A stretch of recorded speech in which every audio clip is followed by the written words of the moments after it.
Good evening. Thank you for being here. We will now hear from the NATO Secretary General and President Zelensky. It will be essential that we continue to provide military aid. And yesterday I announced that allies are well on track to deliver on the financial pledge we made in Washington, with 20.9 billion euros in military assistance provided in the first half of this year, and we are on track to get to the 40 billion for the full year. The war in Ukraine has shown that instability in Europe can have far-reaching consequences across the world, and that countries thousands of miles away, far away as Iran, China and even North Korea, can become security spoilers in our own backyard. Our world is closely linked, and so is our security. China has become a decisive enabler of Russia's war against Ukraine. And it cannot continue to fuel the biggest conflict in Europe since the Second World War without this impacting on its interest and reputation. Yes, thank you so much, Mark. Thank you.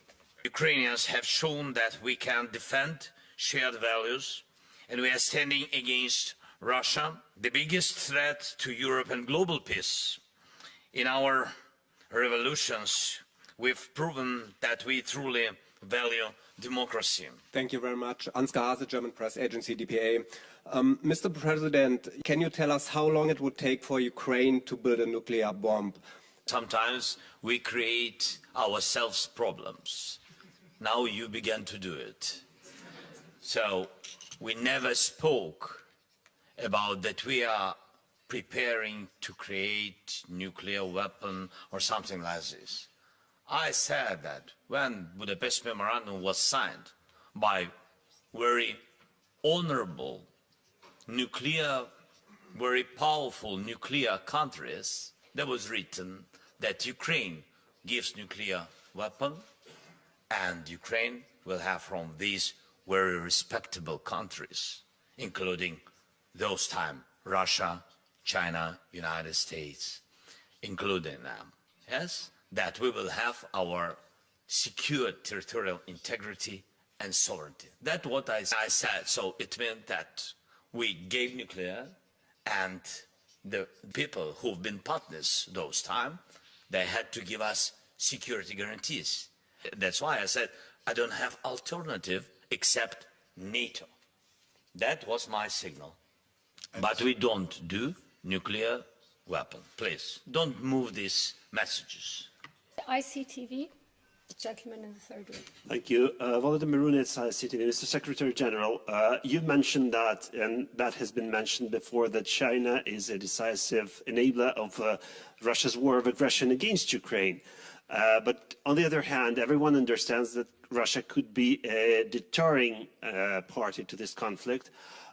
Should NATO revise its relationship with China and probably involve India more to make Russia step back? Well, on your first question, clearly China is a challenge. It is not our adversary, but it is a challenge, and it is supporting Russia's war effort by sanction circumvention, by delivering dual-use goods, and it is having an impact on China's standing in the world. They cannot do that without having to experience that countries will take a different look towards China. We'll go to NHK, please.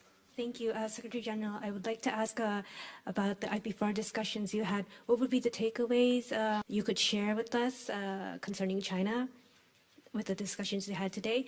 And Mr. President, I would like to ask, with China supporting Russia and now North Korea trying to send personnel to fight your people, is the cooperation with the Japan and IP4 countries becoming more important? We had a very good meeting with the four countries, Australia, New Zealand, South Korea, and indeed Japan, very much being at the table.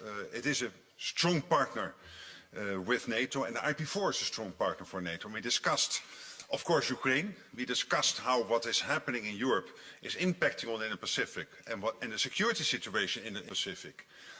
Impacting, of course, on the Euro-Atlantic, so also on NATO, and that we need to really build that relationship. And this is not only about China. This is, of course, a broader debate and a broader discussion.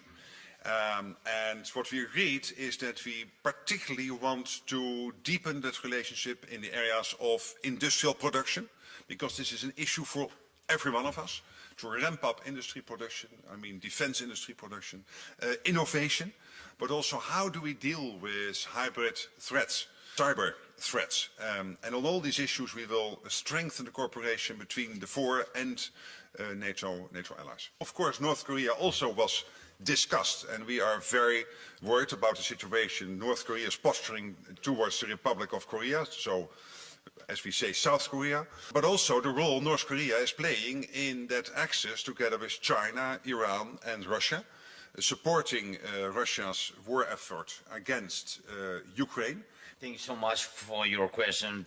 From our intelligence, we've got information that North Korea sent technical personnel and officers to Ukraine on temporarily occupied territories, and they are preparing on their land 10,000 soldiers. It will be the third one, but we had experience of two, with blackouts, with all these challenges, and without the help of partners, where Japan supporting us with energy during such cold and dark winters. So without such partners, we couldn't survive. So we are very thankful to you for all support that Japan provided for us.